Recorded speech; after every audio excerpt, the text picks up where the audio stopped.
All right, so I'm so excited to be here, so many of you. So my name is Megan, and I'm here to talk to you guys about novice UX designers and how we can acclimate them into organizations most efficiently and actually improve our team in the process. So I am a novice actually. So I've been a user experience architect for about a little over a year. And it's a little scary to call myself a novice because it definitely makes me think that you're all looking at me like that. And it's kind of hard to find work when people see you this way. So how can a novice get the experience they need to be successful? From an organizational standpoint, timelines are tight, budgets are tight. You don't want to spend a lot of time training somebody. So you want to get somebody to come in and just be able to jump right in. But it can be kind of hard to find those people. It takes a while. So meet your novice. That's exactly what I want to talk about. Getting novices into your organization and getting them up to speed most efficiently and effectively.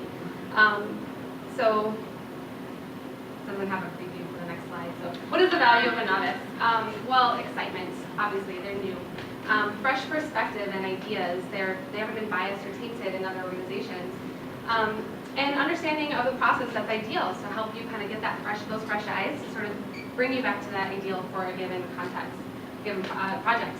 But what does a novice need to learn? Well, the knowledge structure of a novice is actually largely disconnected. That just means they have a smaller chunk of information that they understand and they know to apply to a given problem.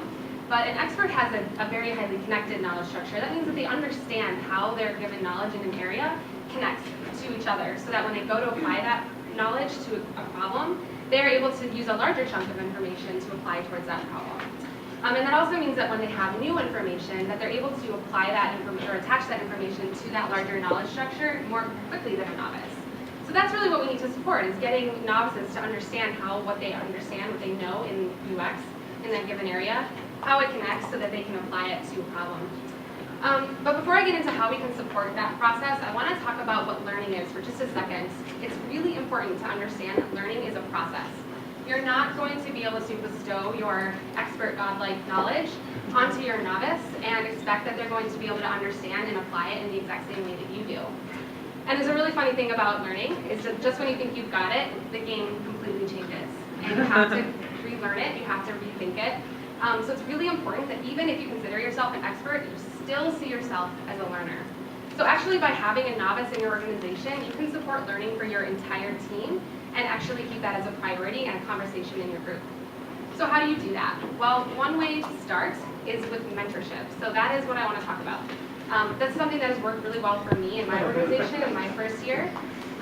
So mentorship is having somebody that is going to guide and support your novice in that first year and kind of have that stake in their development. So what is the benefit of having a mentor for a novice? Well, obviously it's their go-to person. It's the person they go to for support, questions, feedback.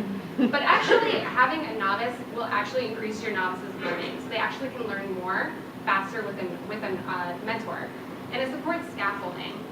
So the next slide is going to be this big scary chart, but basically all you need to know from this is that you need to assign your novice the things in that middle, what they can do with guidance. Don't, when they come in, only assign them the things that you think that they can do successfully. Expand that out, assign them harder tasks, but give them guidance. That's where you're going to see growth in your novice the most efficient way. So what is the benefit to the team of having a mentor? Well, you're supporting relationship building, right? So you've got a couple of people that are forming a bond, and that can support relationship building within the team. You're creating an opportunity for your mentor to reflect. So as they ask questions, as they're guiding them, they're reflecting on their own decision making. And a most effective mentor is going to break down their component skills. So it sounds like an insult, but your mentor is actually an unconscious competent. They don't know what they know. They don't have to think about it. They haven't had to think about it. They're just problem solving quickly. But actually breaking it down and understanding how they're understanding a concept or a task makes them a better guide, and it makes them a better UX. So my experience, I was assigned a highly experienced mentor in my organization. Built a really close relationship. We sat together at lunch, we sat together in cubes, we chatted, we talked, and she was available to me, both because she had the time and because she had the interest, which is really important in a mentor. If you want to take it a little further, assign mentors with varying perspectives. So don't just have one, but have different ones with different experience levels. Voice the known strengths of your novice to your mentor. Don't make that a mystery.